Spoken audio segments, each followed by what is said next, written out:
Equipa forensik Husi Hospital Nasional Guido Valadares entrega ona mate ising Eduardo da Costa ba família hodi halot ia fatin descansa ikus. Atividade entrega mate ising Eduardo ne realiza ia terça-feira loron ronolure sing ida fulang março tinangne ia haingeve bidaudili. Chefe Departamento Forensik haingeve Nilton Tilman informa mate ising Eduardo halau ona autopsia nune parte forensik entrega ona mate ising ba família mate biang. Enquanto halau autopsia ba mate ising Eduardo da Costa ia tuku sanulu no remata ia tuku sanulu resing rua horas Timor-Leste no hafoingne entrega quedas ba família no dadaune mate ising ia ne residência Kulau Bekora.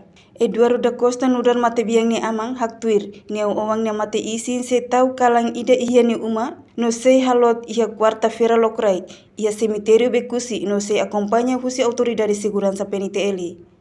Mesmo mate biang ne ising mate halot ona, mas be processo ba caso ne continua levanta to hetang justiça. Primeiro o kalan tem que trabalhar aí né, kalan jadi, abang lorai tuturan sini, balot ona.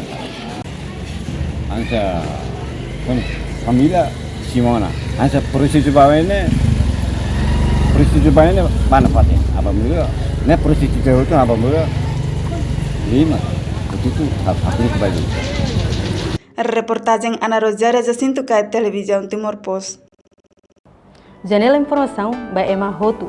Atu reta informação atual diakliu kita haluha haneham botão subscribe, like, halo comentário no farretutang ba media social Hotu.